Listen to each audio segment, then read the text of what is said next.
You're muted, Rob. Rob, you're unmuted.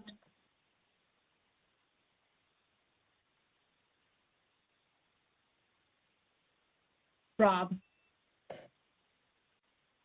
Rob, you're muted.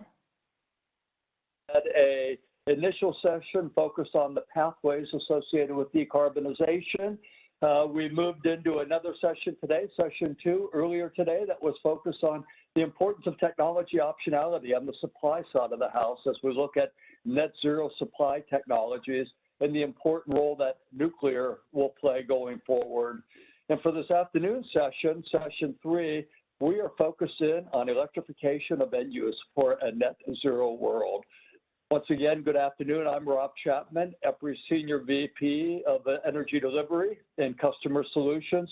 I look forward to hosting this afternoon session for you, working with 2 of our wonderful technical experts, Jamie Dunkley out of our transportation area and Ron Dimitrovic out of our customer solutions technology area. Let me just set the stage a little bit about what you can expect to hear over the next 30 minutes or so.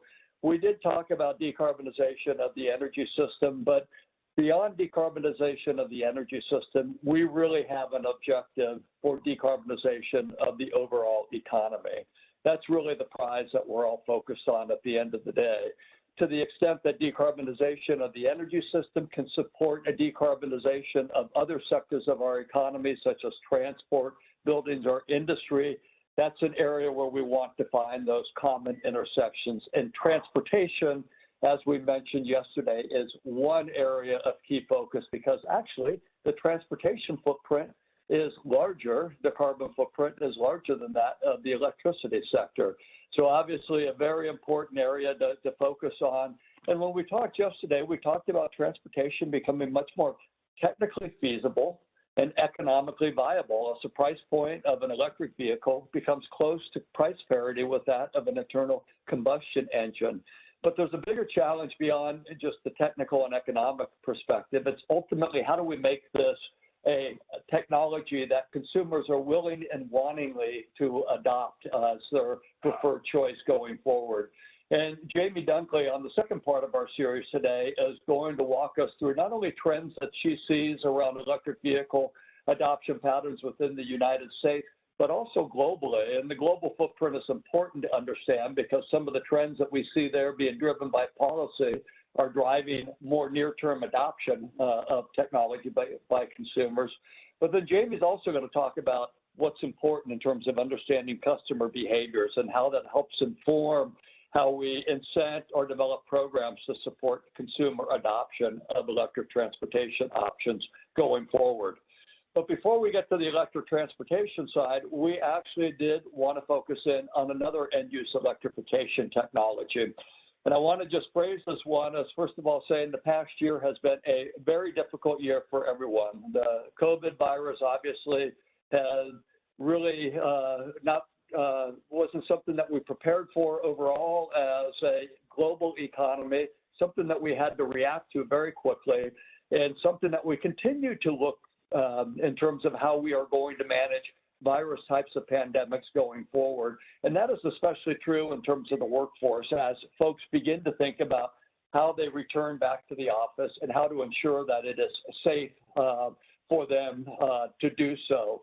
One of the other items I really wanted to highlight for you as we think about electrification of end use is the fact that when we think about that, we are thinking about efficient electrification. We are looking for improvements in energy efficiency. Transportation, for instance, an electric vehicle is 3 to 4 times more energy efficient than its fossil fuel counterpart.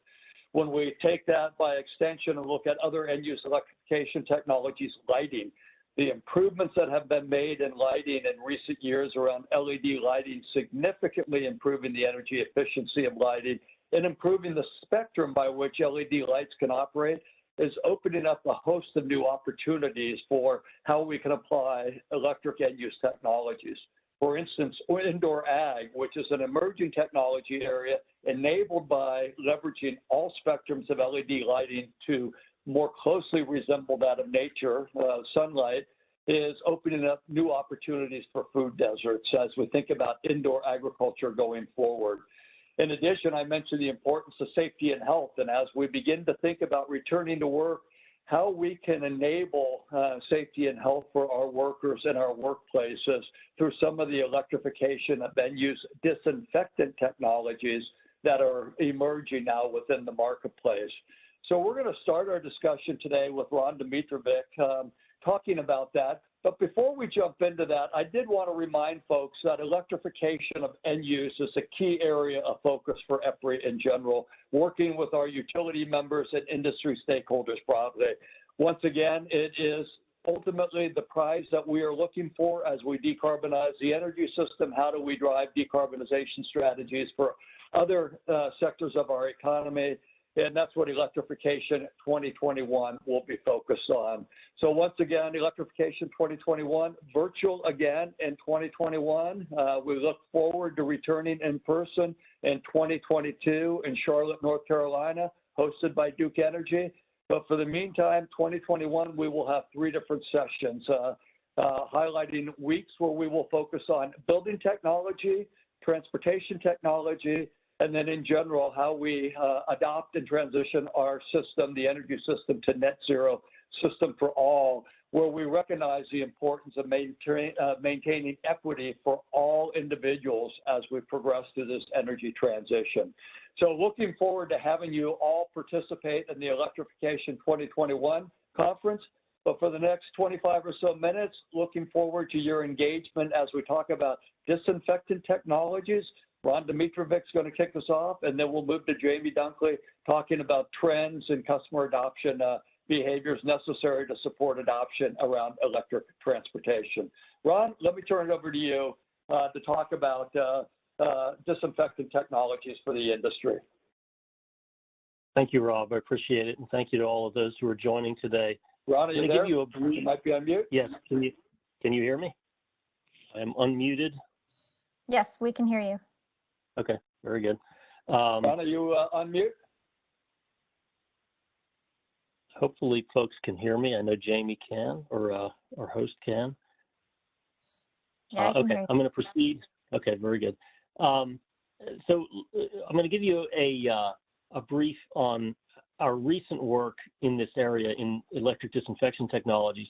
And it's all built on the idea that Rob was talking about, where advances in technology are allowing us to do things in a very strategic and targeted way, in a very efficient way, rather than what were traditionally sort of more brute force methods.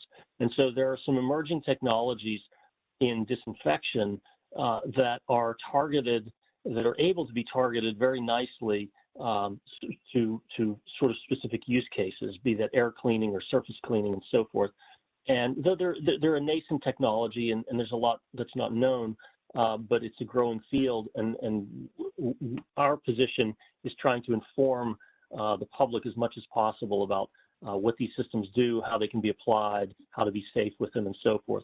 But if you recall back to early 2020, we were all kind of bewildered about what COVID was going to do to us, what it was going to cause to the what sort of damage it was going to cause to the economy, and we were all shut down and so forth. There was a wide belief that it was a surface problem, that you recall packages that were sitting on front porches for several days to try to disinfect. And then as we learned about the virus, we learned more that it's more of an air transmission phenomenon, and we saw that people were being infected in close quarters and so forth. So we certainly learned a lot. But very early on, it was realized within the industry that ultraviolet light was probably a very good tool for combating the virus, because it's known to kill anything that's based on DNA or RNA. So immediately, the industry, kind of behind the scenes, started working, and really things were flying off the shelves from companies that made ultraviolet germicidal irradiation devices. But then there were some other technologies that started to surface. On this slide, I show there are a variety of ultraviolet germicidal devices that treat surfaces, that can treat air, that can treat ducted air, room air, et cetera, in various configurations. And these have been around for some time and have been used in niche applications. like emergency rooms, operating rooms, and so forth. They've been used to clean and to prevent mold growth on ductwork, and they've shown to be very, very useful at this. And so, thankfully, there was an industry that understood how to apply these devices within reason. And so, at the time in March, April, et cetera, we got a lot of phone calls at EPRI from critical infrastructure, the likes of utility control rooms and so forth, who had to stay operational even during lockdown, but wanted to know how they could keep their rooms and their facilities safe. And so we immediately started doing some research on these sorts of technologies. And then what it revealed is that there are not just the proven old style, what we affectionately call 254 nanometer UV devices, but also some newer systems such as 405 and 222 nanometers. And the nanometer is just the description of the wavelength of light that's being emitted, and their different energy levels. And so we realized that there are certain technologies that might be better for different applications, in particular human-occupied facilities. So the one drawback of the 254 nanometer light, which was known to be destructive to viruses and bacteria and so forth, humans can't be in a room with it. They can't have exposed skin or exposed eyes in a room with that, or it will damage the retina and or your skin. And so you have to be very protected if you're in that environment. However, there are other technologies like this 222 and the 405 that appear to be human safe, at least in early trials, but also appear to have damaging abilities against pathogens like viruses and so forth. So these were much more unknown. And so we embarked on a study because with these emerging technologies and even with the existing technologies, there were many, many, many questions. And this is just an example of some of the questions we received. You know, which system do I use? How many do I need? How long should I use it? Will it help me reopen? Is it safe for people? Are there byproducts? You know, et cetera, on and on and on. And so we realized that there was a distinct need for a sort of a clearinghouse of comprehensive scientific data on how these devices work, what they produce, how they might be applied most effectively. And so we set out to do a kind of just a regimented scientific evaluation, and we're in the middle of that currently. And so we identified 6 areas of evaluation for device operation. Really with the fundamental one being efficacy. Does it kill, does it inactivate the pathogen of interest? And right now that pathogen of interest is COVID, but certainly for the future, if we take care of COVID reasonably well with vaccine, et cetera, there are other pathogens, for instance, the flu virus or the common cold, that would be very nice to mitigate in confined spaces or in public spaces, restaurants, schools, restrooms, et cetera, kitchens. And so we think that this technology has a lot of application that's been untapped, I should say. And so with the antimicrobial efficacy as our sort of primary metric, then we have others like the spectral output, chemical output, safety operation for sure, general operation. Is this device appropriate for a surface or for air, et cetera, and how should it be set up? And then lastly is material effects. So that if suddenly you deploy many of these devices across restaurants and office space and schools and so forth, you don't want them to degrade the materials in those rooms. You don't want the carpet to wear out sooner or the et cetera. And so we're evaluating those effects as well. And it's all intended to help provide, through our utilities out to the public information on how these systems operate, where they're appropriate, and then what potential side effects there could be. So this is an ongoing project. We have some limited data coming out already, and we are with doing evaluation in our EPRI laboratories, as well as partnering with the Harvard School of Public Health for biological and chemical efficacy evaluation, and with the University of Tennessee to understand material degradation. So it's an ongoing project. Much of it will probably ultimately be made public, through various vehicles at EPRI. So if you're interested, feel free to reach out, and certainly feel free to keep track of the progress. But thanks for your time, and certainly if there are any questions, I can answer. Ron, thank you, and my apologies. I was the weak link there, not hearing you. It was because of me, not because of you. So apologies for that. But one question that comes up is around, obviously from a marketing perspective, like you said, there may be many types of facilities, public places that will want to use this and almost promote it, that in fact that they are to a certain degree protecting their clients through this technology. But do you see anything on the regulatory side or the policy side that's going to dictate these types of technologies be implemented in terms of returning back to work? Anything that you see on the radar that you could share? I don't at present see anything that would dictate the use of these devices. There is still some, there's, how do I say, limited testing protocol that would validate the operation of these devices. So they're not in a good position yet to be sort of mandated or regulated or promoted in a strict way. They're still, as I said, a nascent technology that is evolving. And so while I think they can certainly be safely deployed per maybe manufacturer and industry specifications, I don't see policy drivers yet at this point.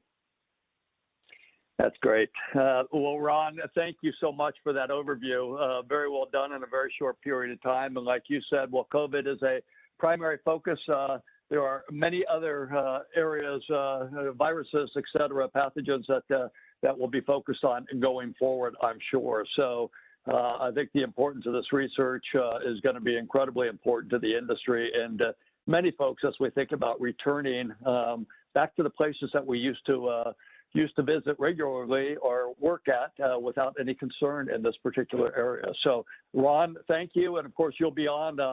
If we have time at the end, we'll send any of your questions your way. But in the meantime, let's transition over to Jamie Dunkley to talk a little bit about trends around electric transportation. And like I said, it's not only what's going on in the U.S., but globally, and then most importantly, what drives customer adoption. Jamie, let me turn it over to you. Great. Can you hear me? I can, yes. All right. Awesome. So thanks all for listening in. I'm going to try to give a 10-minute snapshot of what's going on in the electric vehicle industry. Obviously, I'll probably miss a couple things, but in general, sort of, what we're seeing. So first off, how many EVs are there? So this plot shows, the number of EVs growing in the U.S. over time.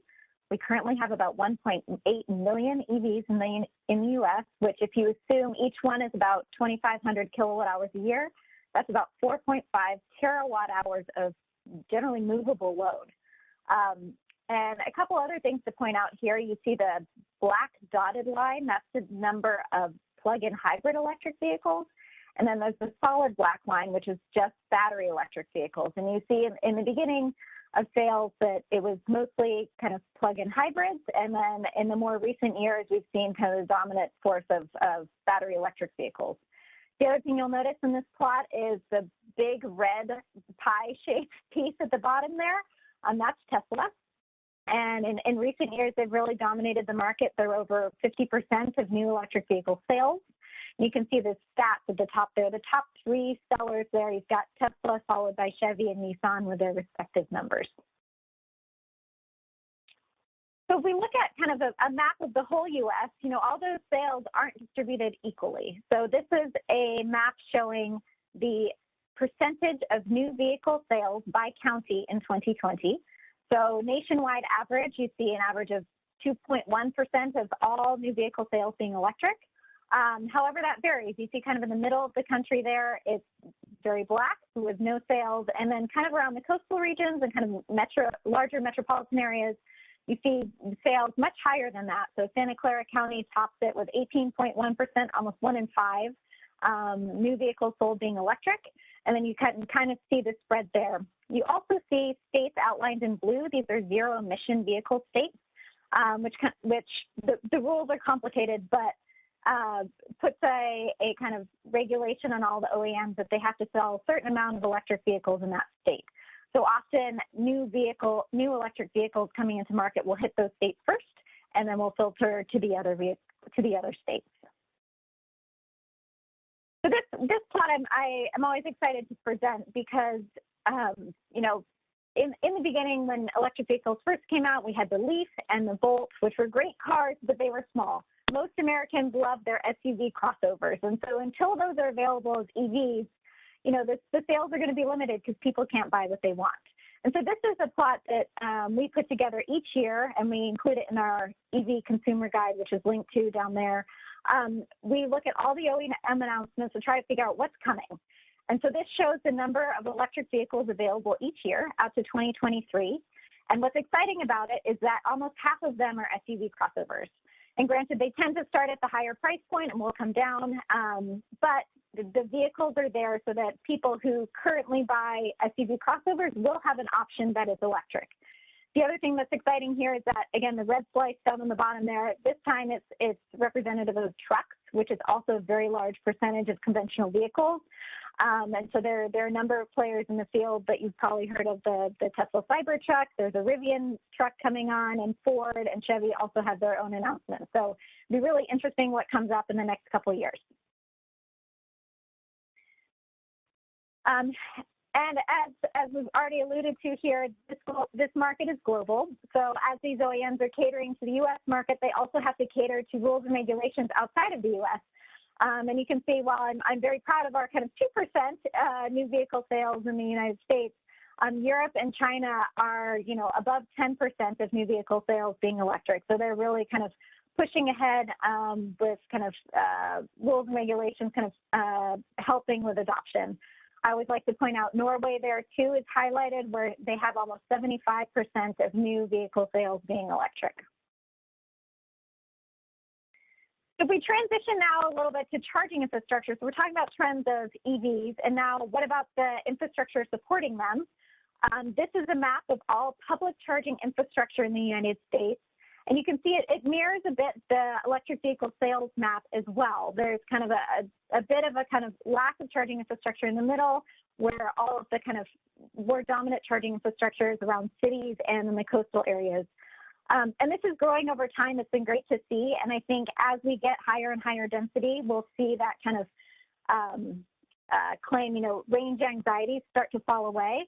But I do want to highlight that in place of this range anxiety, I often talk about charging anxiety. So you're no longer afraid whether you're going to get to the station that you'd like to charge at, but there are a number of unknowns once you get there. So, you know, is it going to be the right connector that you need? Is it going to be the network that you have the login for? Are you going to have the right payment type? Is there going to be a gas vehicle parked at your charging station so that you can't get to it? So there's still a lot of things we need to work on to make sure that if someone did want to travel across country, it's seamless. So, and you can see on the right side there, it's a list of all the different charging networks that are playing in this game, and it's varied, and they all kind of function slightly differently. These are just some ideas and kind of thoughts on things that we need to work on to try to help make this charging infrastructure a bit more seamless. So there are some use cases that, you know, we often think of the single family home where you have a garage, you mostly charge at home, and then you have the occasional road trip. There are lots of other examples out there that we also need to support. So, you know, mobility, taxis, buses. What about electrifying vehicle delivery fleets? What about multiple unit dwellings where you just have a garage that you have access to, or maybe not a garage? How do you charge your vehicle then? So I think we need to develop more of this type of infrastructure support. We also want to make sure that we are supporting the standards that help with safety, reliability, communications, and interoperability. So I already talked about a couple of these, but make sure that everyone can pay at the charging stations. What's the method to make sure it's always reliable, that you can rely on different stations as you go on that road trip? How does the EV communicate with the charging station? Is that a seamless connection? So there's a lot of standards that EPRI is very present in, and making sure that in the future, the charging network is really solid. And finally, kind of thinking about creative business models that'll help support it. You know, kilowatt hours are relatively cheap. The charging infrastructure to put it in is relatively expensive. So it's a hard kind of case to make, but there are creative ways to do it. And I think first and foremost, making sure that the charging infrastructure is easy, safe, and convenient. Okay, so this was alluded to earlier, but I wanted to touch a bit on incentives. So we often get asked by our utility members, you know, okay, I'm sold on EVs, how do I get more? And so we did a study a year back where we looked at different incentives and actions that would help incentivize EV on a regional level. And as you might guess, you know, the ones that are closest to kind of cash on the hood were more effective, but it varied. In areas where traffic is a big deal, then HOV lane access really stood out as something that would get someone to buy an EV. In places where the kilowatt hour is more expensive, then the time of use rate was more effective. So, you know, it varied by region, but it was an interesting way to kind of think about ways that we can get more EVs on a regional basis. And we also looked at demographics and how those weighed in age, income, education. They all kind of have a bearing on how someone will perceive an EV. What I like to point out here is that of all the survey respondents, 50% said it was a variable preference. So depending on the kind of incentive that you offered, they would consider an EV. And that's a big opportunity right there. And on my last slide here, you know, I come from a data science background, so data is very important to me. And so this is just kind of highlighting that we still need to be collecting lots of data to understand how to support these EVs the best way we can. So how far are people driving? Where are they charging? Where are they stopping for long periods of time where we could have a charging station? Highlighted some kind of, you know, graphs that we've done based on some pilots and data collection pilots. So basically continuing to collect data so that we can make really good informed decisions for the future. And my last slide here is yeah, I'll let you take it from here. No, go right ahead, Jamie. I go ahead and highlight the electrification series for transport. Yeah. So we have an electrification e-mobility series that we're going to be doing in June that kind of hits on a lot of the things that I briefly touched on. I've listed them here, but, you know, vehicle to grid, megawatt charging infrastructure, electrifying local delivery, you know, mobility services. So if you can join us in June, we'll deep dive on a lot of these issues. All right, back to you. Yeah, excellent overview, Jamie, and I'm glad that you captured. Obviously, the light-duty market is an important market, but where we see significant impacts ultimately for the utility industry is when you get the fleet electrification and you have hundreds of these vehicles at one site requiring megawatts worth of load in order to support the electrification of fleets. That's especially true when you think about last mile delivery, the Amazons, the UPSs, the FedExes of the world. But let me ask you one quick question, Jamie. Equity is a key theme, of course, of EPRI's Earth Week webcast series. And how do we make sure that no one is left behind in this energy transition that is occurring? And one of the things that gets brought up around electric transportation, it's viewed as maybe a rich person's tool right now or toy. How do we make sure that any ideas around how do we enable equity in transport to make sure all socioeconomic classes participate? Yeah, that's a great question and something our team is thinking a lot about. You know, I've highlighted in the slides here, this is looking at all new vehicle sales. Only 20% of people actually buy new cars. The other 80% buy used vehicles. So, you know, as we think about these vehicles coming off lease or entering the used vehicle market, really understanding that kind of shift, you know, where are people buying these cars, what kind of price point are they coming in at? And understanding that used market, that'll help us understand how we can make EVs available to all. So it's just one aspect, but the used market is something we're starting to look at. That's awesome. And that's exactly what I was thinking. The used market is a great entry point for many people to experience this technology. And then, as you mentioned earlier, be able to enable charging at multi-unit dwellings also going forward, going to be key, recognizing that. For example, in LA, I think about 60% of the people live in multi-use dwellings. So great overview, both Ron and Jamie. Thank you so much. Session 3, just to remind folks, we do have sessions 4, 5, and 6 for the remainder of the week. Sessions 4 and 5 are focused on low carbon resources and going to be incredibly important in terms of those areas that we can't electrify and use. What other low carbon carriers are going to be available to support the transition to a clean energy system? And then, of course, the equity question and sustainability question that we mentioned, that will be Friday's session that Morgan Scott will lead. So once again, thank you to all of our participants. Special thanks to Jamie and to Ron for great overviews, and look forward to having you join us tomorrow when we look at Low Carbon Resources Initiative from EPRI. Thank you again and have a wonderful afternoon. Bye-bye.